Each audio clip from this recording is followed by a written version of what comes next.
Hello, all, and welcome to A Dram of Diving, June 17th. We are going to be joined by Roger and Nelly Williams.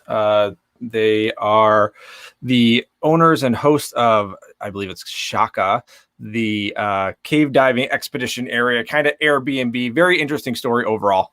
Great people too. So we're going to be chatting with them to answer some of your questions, because I know it's going to come up in the comments as we go through the whiskey glasses that you guys are ordered. The back ordered ones just shipped. So confirming that you are getting those. If you guys want to order them, I'll post a link up like we have been. And that supports the show and lets us do lots of different fun things. We got a couple of other fun things we're trying to do. And potential trip type stuff and different types of things that are a little bit more interesting than me sitting in my pseudo closet studio that we have sitting here.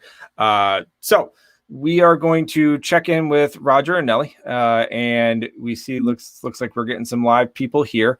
And we just want to say thank you all for visiting. Again, remind you that we have the YouTube channel. We're on YouTube Live and Facebook Live, but you can catch up on YouTube to hang out and see if you missed us. Go ahead and leave comments now or later in the comments box. We'll see them and feature different ones. So let's go ahead and check in with Roger and Nelly.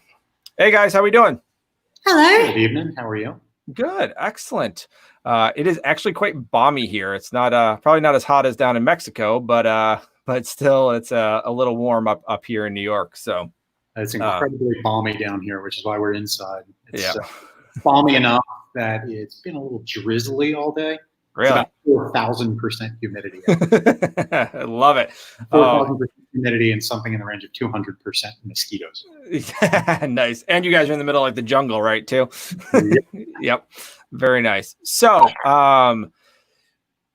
I guess your guys' story is so kind of intertwining and winding, and it's so long. I'm not quite. I mean, I guess start at the beginning, but give us a rundown, just a general idea of what you guys are doing now, and then we'll backtrack from there. So what do you guys do? God, you're right. It is. It's so wound together. It's kind of hard to parse it all out. Well, I teach, so I'm a cave instructor, technical instructor, rebreather instructor. And we've got a couple little rental houses down here out in the jungle where as people come down and they want to learn how to kind of approach these levels of diving, they have some place to stay that's it's comfortable and quiet and close to the classroom, close to all the dive sites that we like.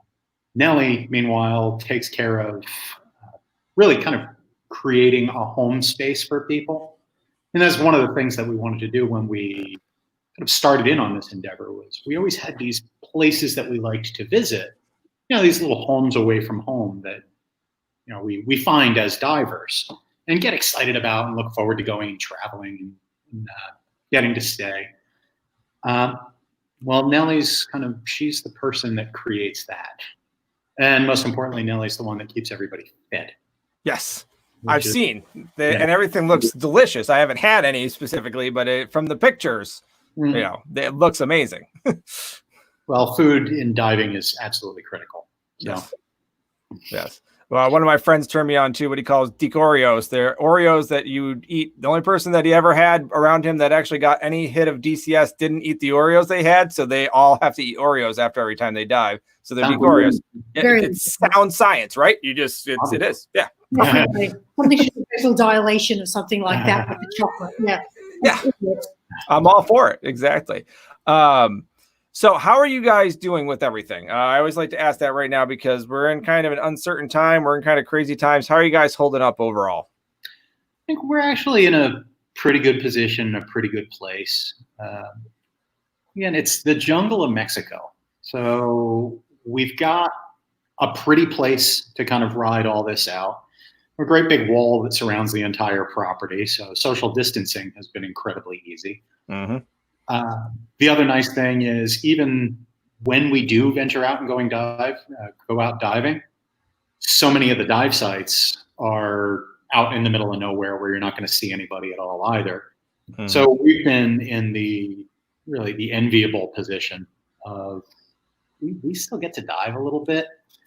And it's kind of the trickiest thing has been not lording that over people. Yeah. Because there are so many people that are they're so far away from the things that they want to do.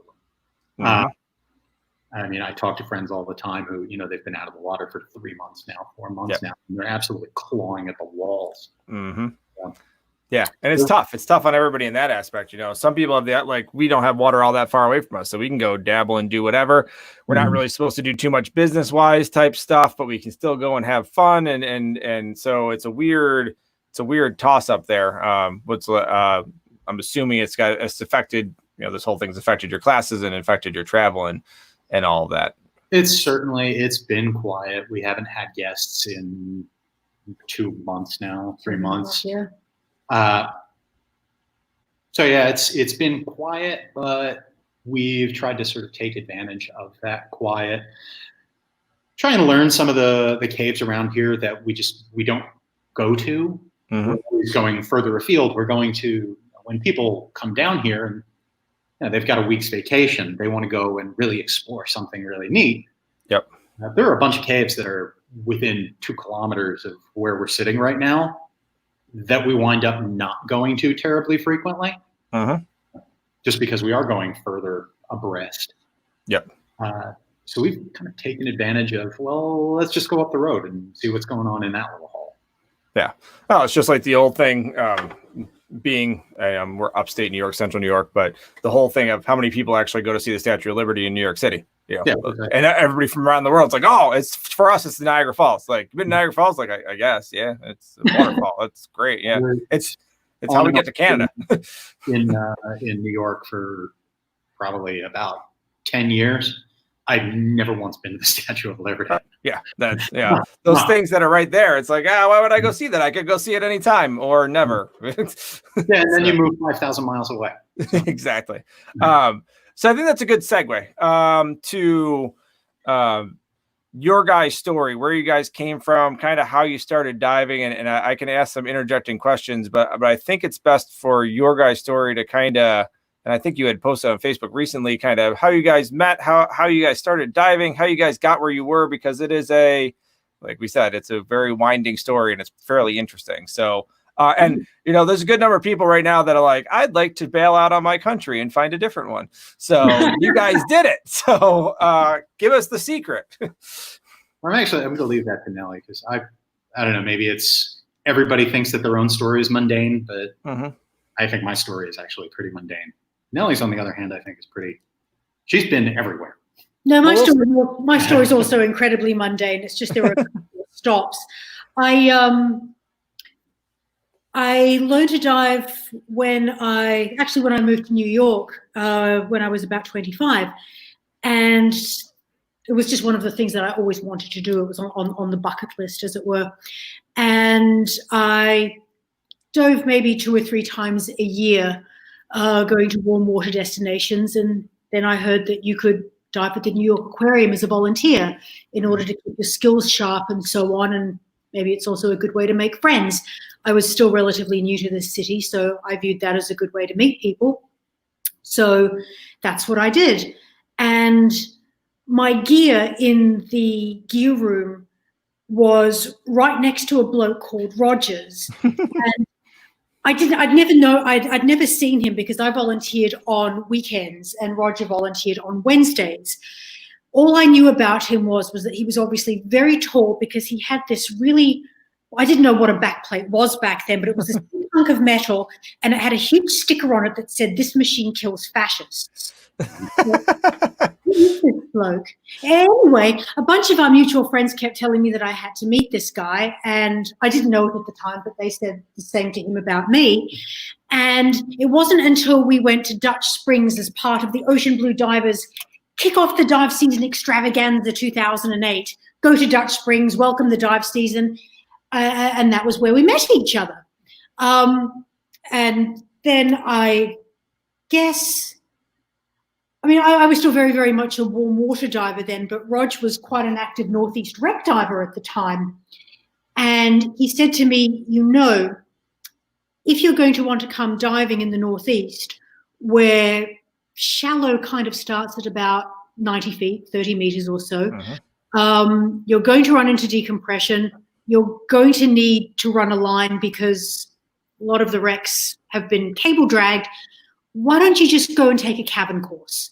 It'll make you a better diver. Just trust me on that. Mm-hmm. So I said, okay. And I went to North Florida, and I did. Wasn't terribly taken with wreck diving or cave diving, but it was fun-ish. I was still very much a reef girl at heart. Then we buggered off to Hawaii for a few years, came back, and I guess I just fell in love with cave diving in the meantime. And it was very, very much a once or twice a year love affair where we would go to Florida, maybe go to Mexico a couple of times a year. Then my entire department got made redundant when oil prices took a shit in late 2014. And operating on the assumption that you don't get to have life several times, that once you die, we thought, bugger it, let's just see what happens. Let's go and retire in Mexico as opposed to actually talking about it. And if we run out of money, then we can always just go and get grown-up jobs again later. Well, it's now 2020 and we haven't had to get grown-up jobs yet, but the year is yet young. I don't want to make any assumptions. Yes, I hear you. And it's so many people now are actually doing that love affair with Florida or Mexico or whatever with cave diving and cavern diving. We see that a lot.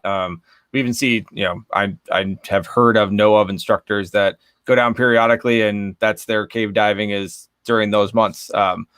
We won't delve into that topic. We'll just leave that as is. But I think it is very interesting how you guys made that progression from the U.S. through, followed your dreams and found this. And I love what you guys have done with it. It's pronounced XOCHa, right? XOC-Ha. XOC-Ha. Okay. Kind of like shock and awe, but you put a ha on the end. Okay, gotcha. So what you guys have done with that, the way that is designed, everything you guys have done, I'm very, very impressed. I love all of it. So Raj, why don't you give us kind of just a general rundown, even though you feel your story is mundane, now people are even more interested because you gave them something they couldn't have. So tell us just generally where you came from, about some of maybe your wreck diving, and how you got into cave stuff. As we all kind of come into the sport, I saw some reefs, however many years ago, probably 20 years ago. I did a PADI Discover SCUBA program where they just kind of stick the regulator in your mouth. Don't spit this out and don't hold your breath. I was very pleased with myself that I made this giant scuba tank, which of course was just an aluminum 80, lasted for 20 whole minutes that first time underwater. I thought I was Lloyd Bridges. It was fantastic. Some years later, I was going down to Mexico, the west coast of Mexico. I was going to Puerto Vallarta. I wonder if they have that stick the thing in your mouth thing. Mm-hmm. And it occurred to me that I wasn't going for months and months. So maybe I should go get my scuba license or whatever. So I found a dive shop nearby, got certified. I did all my pool and my academic work and such. I was living in Virginia at the time. And I did my open water checkout dives in Puerto Vallarta. There's a fun fact. It was my second open water checkout dive when I got horrible, horrible heat exhaustion and started throwing up through the regulator. Nice. And went back the next day to finish my certification. That was fun. And then again, like so many of us, when you first get started, I thought, well, I'll go to the Caribbean once a year, right? Mm-hmm. But let me go to this quarry and keep my skills up. And I figured I'd go to the quarry every once in a while. Except every once in a while turned into at least once a week, turned into all weekend, every weekend. I started taking more and more classes. I conned a coworker into getting certified as well. So he started taking classes with me as well. And it snowballed. Yeah. I moved back again. I was in Virginia at the time, and I moved back up to New Jersey and thought, well, I want to keep doing this scuba stuff, and I'm a hell of a lot closer to the ocean. I've heard about these shipwrecks. Let me go check that out. And that's how I started getting involved in the Northeast wreck community and doing some deep wreck diving. at some point along the way, somebody conned me into taking a cavern class. They actually used the same line on me as I used on Nelly all those years later. It's like, well, it'll make you a better diver. Because originally I thought cave diving was just the dumbest goddamn thing I'd ever heard of in my life. Wet rocks. It's nothing to look at. You're in this enclosed space. It's horrible in every way. But the very first time I went back into it was actually Upper Orange Grove. For those of you who are familiar with the spot, you go down that long tunnel, then it turns to the right and turns to the left, and the sign is right there. And I remember floating on the kind of exit side of that sign, staring down into the cavern as my instructor's great, big, bright 10-watt HID light lit up this cavern. And I literally, the very first thought that went through my head was, this is going to be expensive. Because I fell head over heel right then and there. Like, and I joke that I can point on a map to within 5 feet of where I knew I was going to be broke for the rest of my life. So as Nelly mentioned, there's that period where we moved out to Hawaii, and I was working day boats. I was just an instructor and guide out on this beautiful tropical reef diving location. And at some point while we were out there, something in my head changed, and I stopped being a wreck diver. I started being a cave diver. There was no moment. It happened without my ever looking at it. And I love wrecks. I love the ocean. I love the reef. I joke a lot about it. I joke a lot about how I think saltwater is gross. I don't think saltwater is gross. I don't have as many opportunities to go out into the ocean as I really should make for myself. Gosh, and then what the hell happened? I guess when we left Hawaii, we moved back to New York, and I took a job as the dive safety officer at the New York Aquarium. And I worked there for 5 years, 6 years, 7 years, I don't know, some years. And then towards the end of that time, that's when kind of life happened, and Nelly and I had to make the decision of, do we try and continue to scrape by in New York, or do we go down to Mexico and do what we've talked about doing and daydreamed about doing for ages? An opportunity came up and we jumped. Yeah. So how did you guys find the property? Like, was that the plan, or did that just kind of fall right into you? That was not the plan. Was not a plan. When we were in Florida, we decided that we would move to Mexico around July 2018. That was what it was going to be. We anticipated renting a house for about a year and keeping an eye on real estate markets and websites and just seeing what popped up. And one day when we were walking the dog, this was in early 2018, Roger and I started just discussing our fantasy list about what this house would have. And he said it should have a workshop where he could fix kit, because he was sick to death of humping all of his kit up to a second floor walk-up apartment in Brooklyn. He wanted to have a nice workshop. I says, yeah, that'd be nice. That'd be really, really nice. I says, what about if you taught people? Wouldn't it be nice just to have a little house, like an apartment someplace, or a standalone building that we could rent out to your students? He says, yeah, that'd be really, really good. And it would be really nice if I was in the jungle. And then we just started writing this wish list. It was absolutely extraordinary. And I didn't even know that we wanted half the shit that was on that list, but we did. The very next day, we heard from, I was on the website looking at realtor sites in Mexico, as you do. And I saw this house. I saw the owners of this house, although we didn't know it was, they owned this house yet, but some people that we knew peripherally in Mexico who had a cenote about 20 minutes from here that we had dived once upon a time. I saw that it was for sale for $1.8 million. Mr. Rod, geez, don't you wish we had that kind of coin? Yeah. We dashed off a note to the owner and says, yeah, I wish we had that kind of money, but we don't. Very sorry that you're leaving Mexico. What's going on? They wrote back and they says, well, it's just time to move on. But, if you don't want this property that you mentioned, we do own another house. And here's the link to the website. Go and have a look. And if you like it, let us know. We went, we looked, we liked. That was a very dangerous moment. Yeah. Uh-huh. I look at the real estate listing for this place.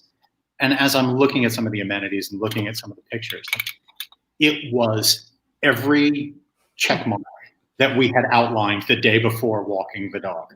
Wow. Literally, absolutely everything that we had been looking for. Like, Nelly, Yeah. you're going to see something. And then some, it had 2 houses. It had a pickup that was being sold with the house and so on and so on. So there and then we booked plane tickets to go and look at the place. We left about a week later, I think. Mm-hmm. And then the next week I drove down from our house in Cave Country in Fort White, Florida, all the way down to North Palm Beach, where the nearest branch of Citibank was, where I had a bank account, to make the first wire transfer for the deposit of the house. And then Rog drove our scooters, rebreathers, and the dog in our pickup from Florida around the 4th of July. And I flew with a friend of ours and 2 cats. And we met here and started doing the place up. And I think 2 months later, we had our first guest. It was a whirlwind. I do actually remember seeing that on Facebook, Roger writing that, and I was like, what in the hell is he up to? Like, all right, that sounds, it was a cool drive. It was a very cool drive. Yeah, I bet it was. So a long drive. Yep. No, she didn't. No. What kind of dog do you guys have? This is just dopey looking little mutt thing. That works.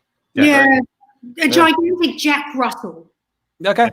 Basically, I think the Jack Russell pit thingy. I call her a Yucatanian iguana hound. I like that. She loves the iguanas. She dreams. She knows in her heart of hearts she'll get an iguana someday. I don't want to see that fight, though.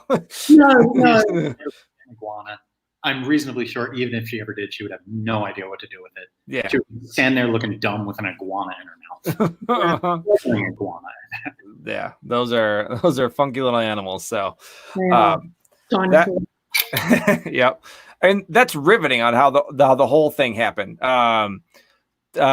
Question for you, Roger. Favorite wreck in New Jersey? Do you have one? I mean, it's come up a couple times that you do wreck diving in New Jersey. You did wreck diving in New Jersey, New York area. Did you have one that was kind of like your one, or one that you meant to get out to, but got blown off every single time? Oh, I wanted to go to the Texas Tower every goddamn year. Never got out to the Texas Tower. Yeah. I do also. I regret that I never went out to see the Andrea Doria. I was probably about a season away from being able to do that before I switched over to rebreather and set myself back a couple of years. So. Yep. Then we moved to Hawaii, and then by the time Rog came back, it was we were still struggling getting back to New York and all that sort of stuff. So even just filling bailout bottles and forking out over $1,000 for the trip would have just been too much. So that never really happened. The oil wreck. Yeah. No, the San Diego. The oil wreck or the San Diego. 2 weekends ago, we went out to the San Diego. We got on top of it, and there were too many fishing boats, and we had to go to the Oregon. Oh, no. Yeah. We were pretty much positive that it was Tim Andros' fault because he's been trying for like 6 years to get out there, and he hasn't gotten out there. So we're pretty positive it's just his fault. So I know it's he's gonna get so mad that I said that. Make it calm down. That's great. So when it comes to the cenotes, I've done a little bit. I've played a little bit down there. But do you guys have one that's close, that's your favorite, that you really like bringing students to? What's your take on some of the cenotes down there? It's a very tricky question. Yeah. I'm good at that. There are just so many of them. Mm-hmm. I mean, for those of you who don't know the geology of the area or about karst geology, it's the entire Yucatan Peninsula is limestone. The whole peninsula is limestone. There are no surface rivers anywhere in the Yucatan Peninsula. They're all underground. This is the very shortest version of where we're diving in these cenotes. These are just the windows that drop down into these underground rivers. Mm-hmm. And the whole peninsula is lousy with them. I mean, you have something like XOC-Ha, which is currently the largest underground river system, the largest flooded cave system in the world. There are dozens upon dozens, if not hundreds of entrances into that cave system. And that's just one cave system of countless cave systems that are down here, river systems that are down here. So it's, to answer the question, are there close cenotes, is very easy. Yeah. Yeah, they're everywhere. Yep. We have a little handful that are within just a couple of kilometers. I mean, for those of you who are familiar with the area, we are 2 kilometers away from Taj Mahal. Mm-hmm. I love Taj Mahal. I've spoken at some length about how I worry that Taj Mahal, caves like Taj Mahal, get a little bit of a disparaging rap because people think of them as like, oh, it's just a training cave. It's brilliant. And there are areas of that cave that are just heart-stoppingly beautiful. But nobody goes to a lot of those areas. People go kind of to the training areas, and then they want to go to the more interesting or the fancy pants caves. Mm-hmm. So yeah, Taj is like, if I stood up right now and got in the car, I could be at Taj in about 15 minutes. Nice. Which is fantastic. And that's one of 6 or 7 that within the 5 kilometer radius. Yeah, yes. That are right on top of us. And then if you go further south, you actually do get to XOC-Ha, you get down into XOCHa, and there's like all the groovy little entrances that are down there as well. I think the show opening, it's going to confuse me. I think that's Taj right there, actually. Could be. Yeah. Could very well be, yeah. Yeah. We went to Mexico a couple of years ago. I took that picture. So. Oh, you'd come back for sure. I want to. We've planned a couple. We tried to plan a couple, and it's planning dive travel for groups is an interesting case. I want to go and play in I want to basically go to where you guys are, sit in the Airbnb and hang out and just hike around some caves and see some cool shit. And other people are like, but I want a resort. I'm like, oh, okay, I guess we'll find a resort. And I on the last day, I will take a ferry over from Cozumel, and I will go find my caverns and caves and go play. Well, there are some cool caves on Cozumel as well. Yeah, that's I haven't found a way to get into that whole scene, but I haven't looked very hard either. So yeah, so the next time you're down, Aerolito especially, make the effort. It's super, super worth it. It's a cool cave. Nice. That's great. So you guys are opening up for, I think you guys said you're super busy, but you guys are opening up. More people are coming to visit you. Do you have openings? How are the logistics going of getting back into the swing of things? Well, one of the things that we recently did, through the pandemic, we talked a little bit earlier about how many people just want to go diving again. Mm-hmm. And just can't. And it's been such an uncertain time for everybody, uncertain in so many ways, not the least of which is financially for absolutely everybody. So one of the things that we did was we put it out there like, look, if you want to come down, here's a pretty heavily discounted price. Yep. To just reserve a spot with us to be used whenever. Like whenever it's easy for you to come down, whenever travel reopens, you can kind of block out that spot. We were very, very lucky. We got a really good response to that. A lot of people took advantage of that.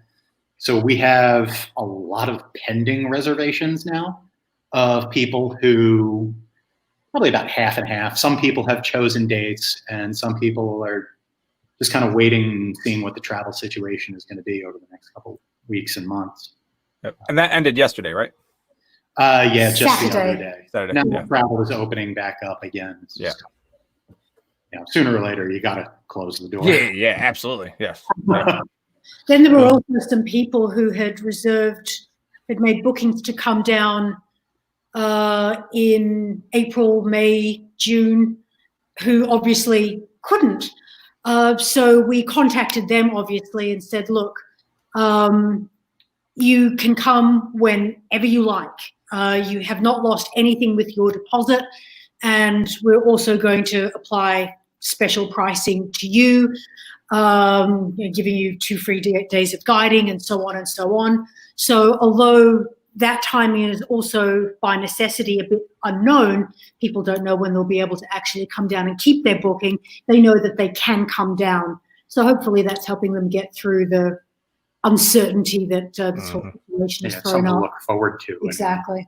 Yeah, we actually, I do have a class starting next week of a student who was due to come down basically a week after travel got closed. So yeah, it was a major drag to have to postpone when you get that close to a trip, and then the gates slam shut. Well, we were booked for Truck Lagoon April 1st through the 14th. Oh no! Yeah, that was like it was right when we were like, well, is this really going to take a hold? Like, we got travel bans, but maybe it's only going to be like 2 weeks. Yeah, it wasn't 2 weeks. They're still closed. I can't decide whether it would have been worse to get trapped out in the middle of the Pacific. Oh yes. Right. Yeah. Yeah. That's what we were looking at. Actually, who got stranded? The East Coast Divers Group got stranded someplace. I forget where they were. Maybe Roatan.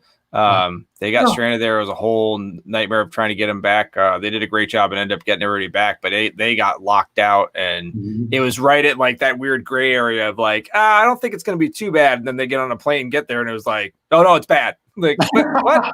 Like, we're not getting home. Like, no. I have a friend that flew to the UK, found out that the UK was going to close like the next day or something, and just booked a new trip back and got right back on the airplane and flew home. It was nuts. We had that, when was it? Towards the end of March, kind of when all hell broke loose. We had a guest here who was just finishing up a class, and like on off-gassing day, like class ended, he earned his intro cave certification. Class ended. During his off-gassing day, they announced, okay, all flights back to home are getting closed. He got on like the last plane back. Wow. In the area. It was crazy. That's nuts. So question, I saw it, and I don't know if you will admit to, from what I gather, is helping or not. You guys wrote or John Kieran wrote, possibly with maybe your guys' help, a Deco cave certification. Is that correct? That was much more John's project. Yeah. Yes. My entire role in that was I would read over his standards and go like, yeah, that looks good. But that's a huge help, man. Like I wrote a course too recently, and that was a massive help of getting that feedback going. Okay, at least I'm on the right path, So he's a lot of experience with this sort of thing. So it's my role was sounding board more and exclusively. But it's a really, really cool program, just because when you live in areas like down here or in Florida, like in North Florida, proper cave country, North Florida, there aren't a hell of a lot of places to do a decompression procedures program appropriately and according to standards. There are some things that kind of don't apply in a cave, or that there aren't places to run through certain skills. And there are some people who I was talking before about, like, I joke about not going in the ocean. I love the ocean. Yeah.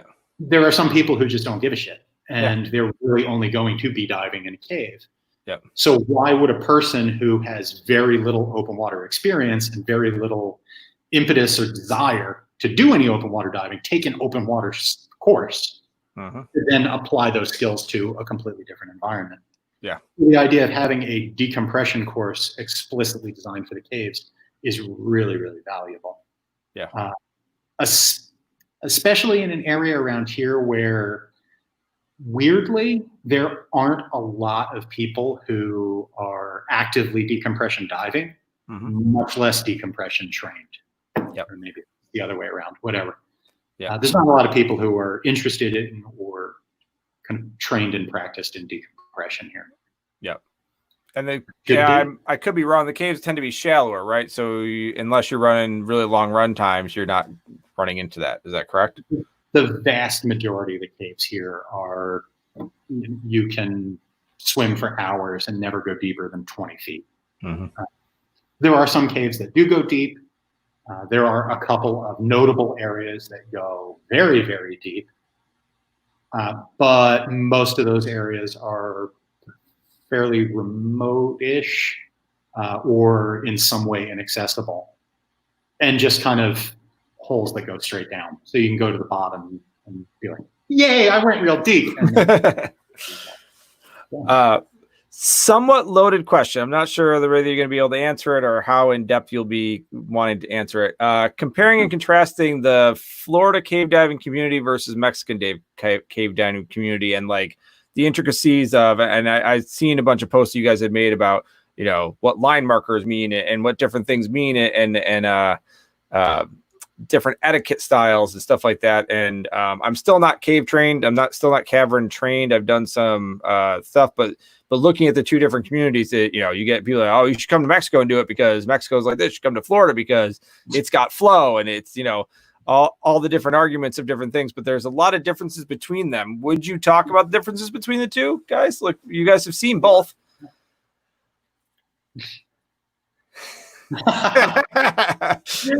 They each have their idiosyncrasies.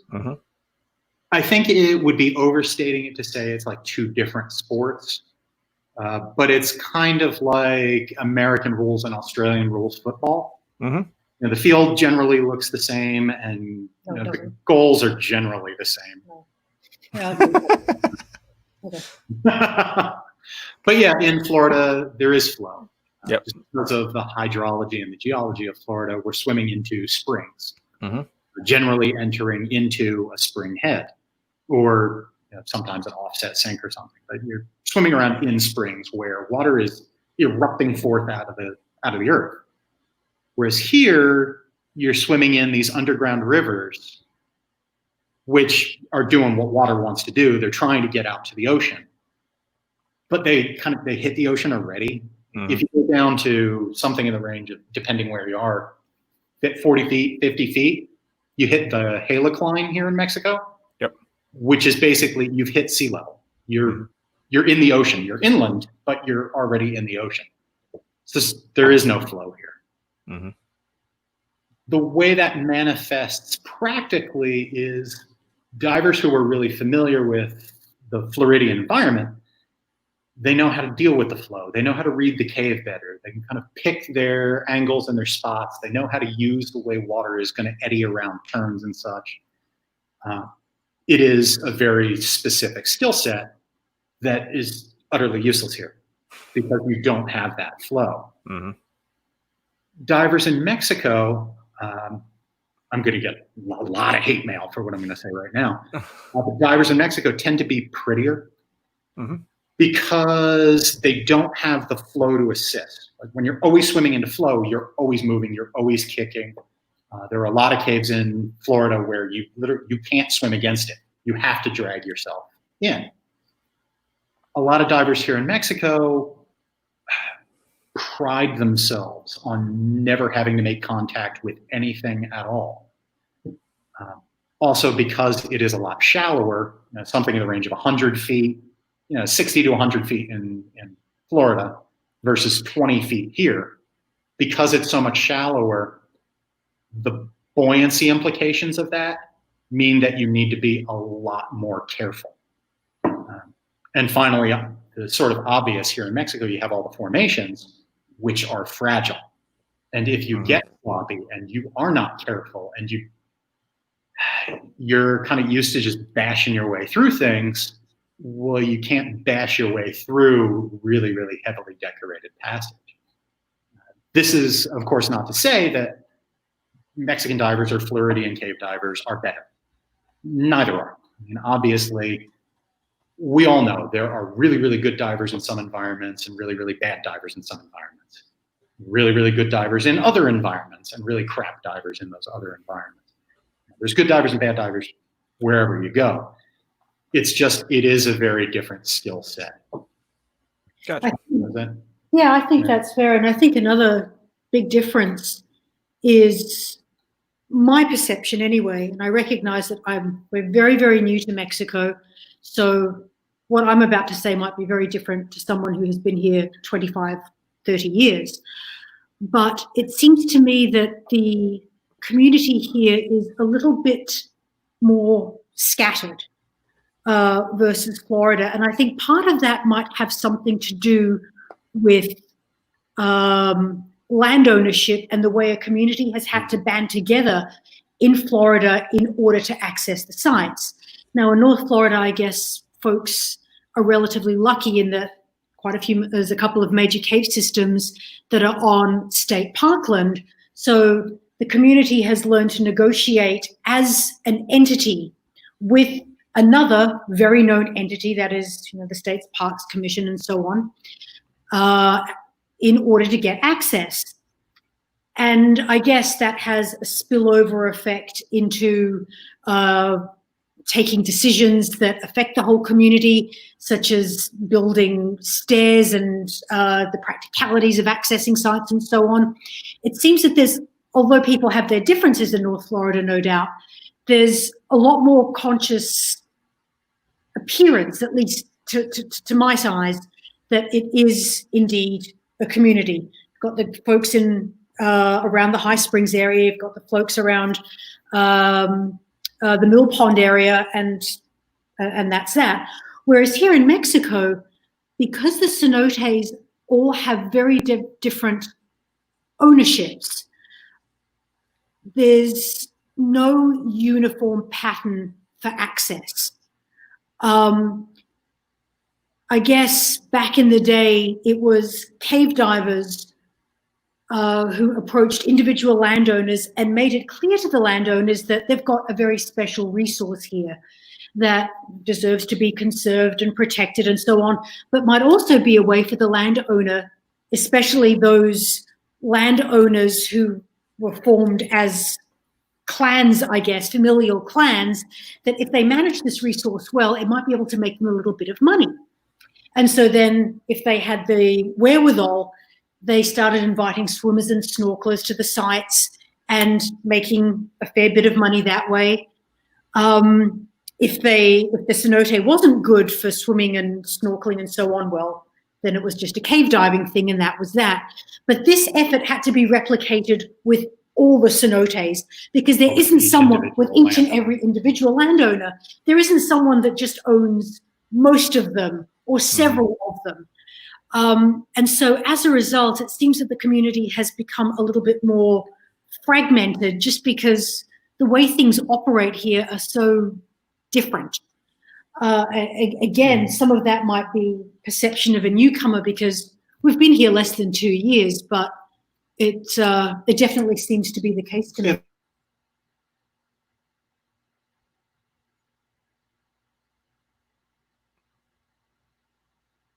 Oh, looks like they froze really quick. I'll pull them out of the stream and put them right back in. Oh boy. Well, Roger and Nelly should be back with us in a minute. Well, while we're waiting for them to come back in, I'm going to show you one of their projects they're working on. I'm going to post it in the comments here. They actually have started a shop. We were going to talk about that next. Once we get them back up on internet, hopefully they will be able to refresh their feed and just go ahead and refresh their browser and come back in. But they have started a shop. Oh, there they go. Mexican Wi-Fi. Yes, Scott Smith. Absolutely Mexican Wi-Fi. But if that's the problems you have and you're in Mexico by a cenote, I'm perfectly fine with all that. Heading to Mexico in November. Are you going down with them, Eric, or are you just heading out someplace different? All right. So, like I was saying, they've got a shop up with hoodies and T-shirts, and I believe there's even face masks and stuff like that. So I would head over there and check them out. If you are unaware, I'll talk about it right now. We actually have my shop designed a pretty cool shipwreck hoodie while we're on the topic of hoodies, and it's posted up. I will post it in here also, but it's very, very nice, very interesting to see the artwork that was done by a local artist and how that has kind of come to fruition here. So,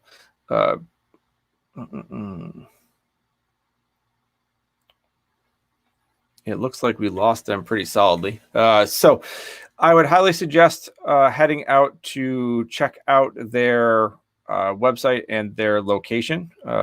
It is XOC-Ha. I posted the link inside of the feed here. So I would check them out. They are very, very interesting couple, as you have seen.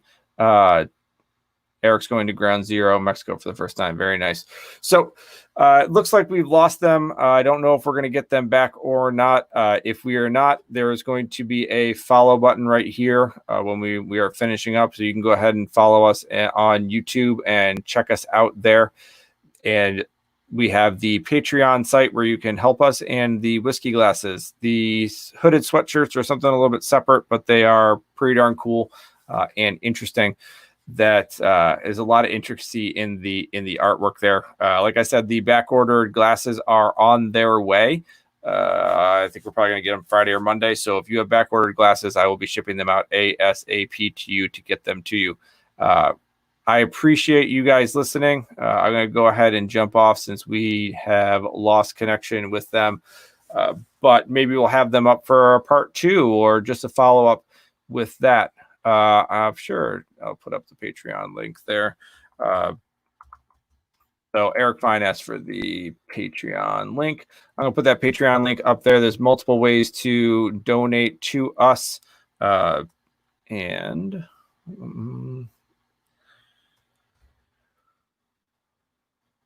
There you go. That should produce it right there for you.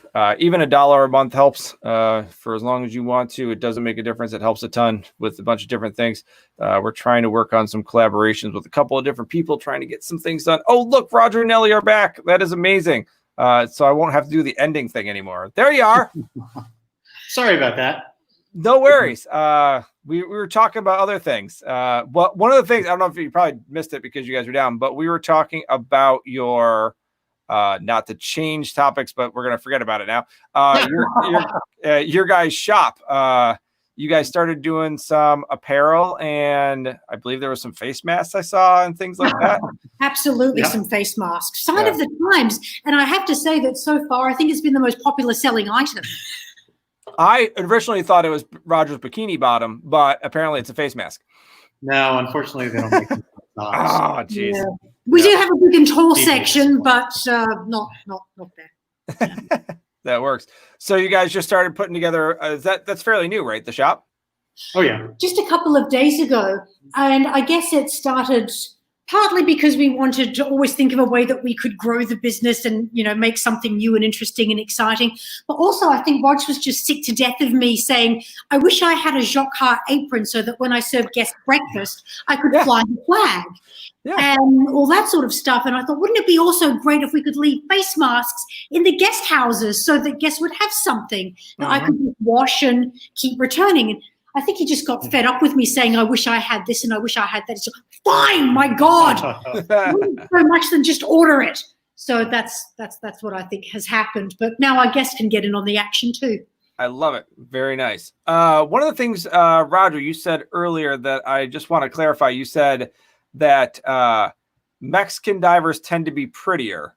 I just want to clarify. Does that mean Derek Ferguson's still welcome in Mexico, or does he have to stay in Florida? Derek's he's such a pretty little gnome. He'll be all right. Yeah. I mean, beard flowing out behind him, literally like a young gnome. Also, great streams of bubbles flowing out behind him from whatever piece of gear is broken that day. Yeah. Mm-hmm. There are also concerns that he might be worshipped as an alooch. Ooh. Making random offerings of garlic to him, so I don't know if he'd be down with that. That's too funny. Oh, Lord. Different versions of pretty. Yeah. There are different versions Derek of pretty. Is one of them. Derek is. So, are you guys still booking people out? How can people get up with you guys on that? Or are you guys pretty much full for this year now? No, a lot of the reservations are pending. a lot of people are starting to kind of dot their calendars together. Starting to look pretty busy come about autumn. Yeah. So if you're interested in coming down around autumn, sooner is probably better than later to try and figure out dates. But yeah, we take bookings through our website.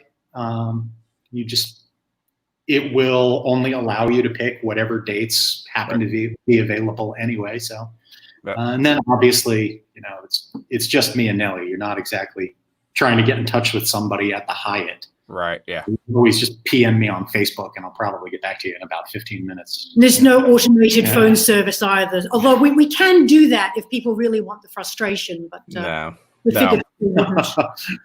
Much rather be talking to an individual person. That's why I've seen a lot of that go that way. Like, so we've seen a lot of frustration with like the Amazons and big type of online ordering type stuff. We have a website that we do sales through it, and people are just happy to be able to interact with a dive shop, an actual dive shop, and not like Amazon anymore. So I see that all coming back where the big resort type of stuff is like, I don't really know anybody there. I want the smaller one, that I actually truly know the people that are there. One of the things, and going back to when we were first kind of conceiving of what we wanted to do, the idea of just having a couple of little rental places. Like we have 2 little guest houses.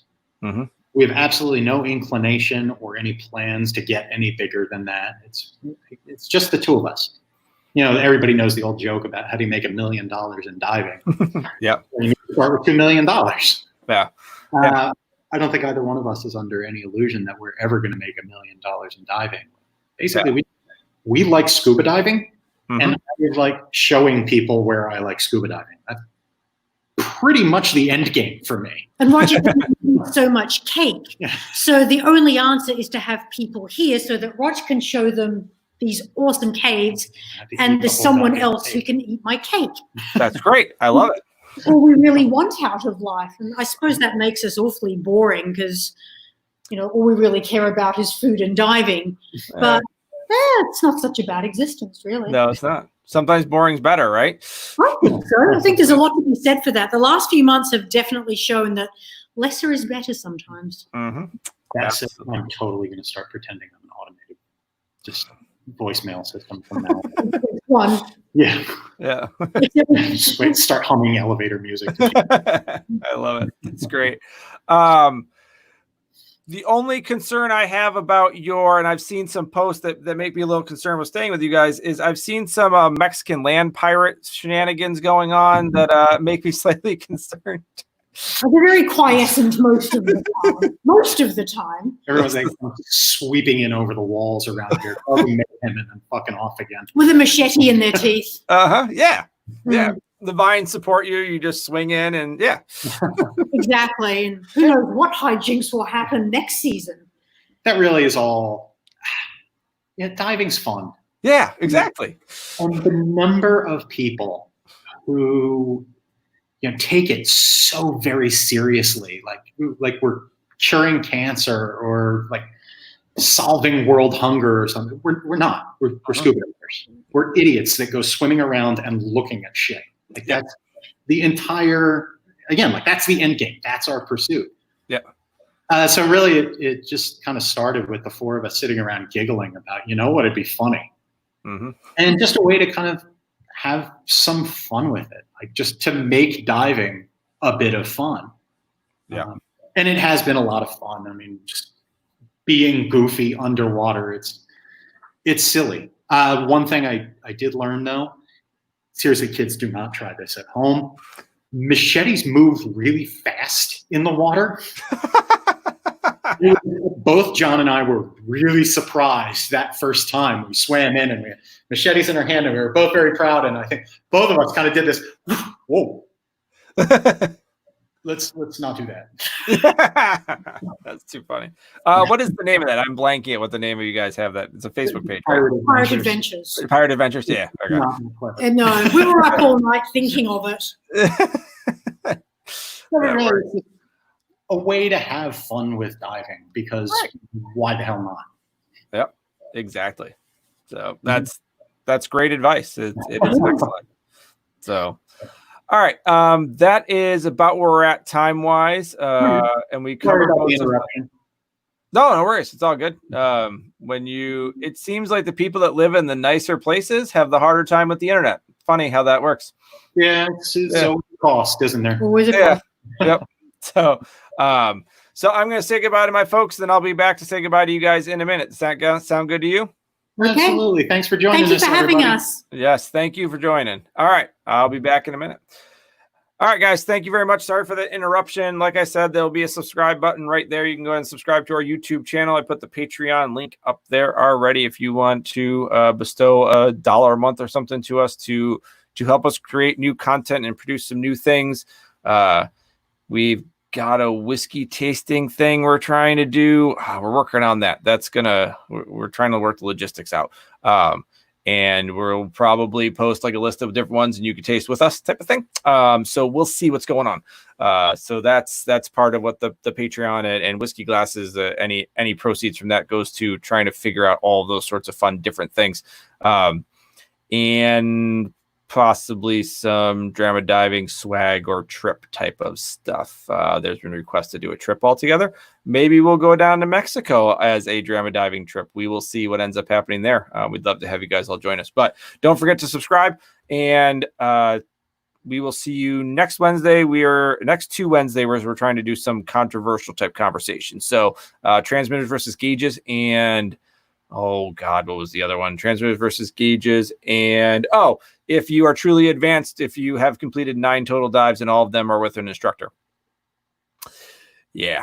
So we will discuss that at a later date. So next Wednesday and the following Wednesday should be 7 p.m. both times, I believe. So we will talk. Depends on who we have for guests. We might have to go earlier if we got some people from out of the country. So have a wonderful night. Thank you very much for your time, and we will see you next week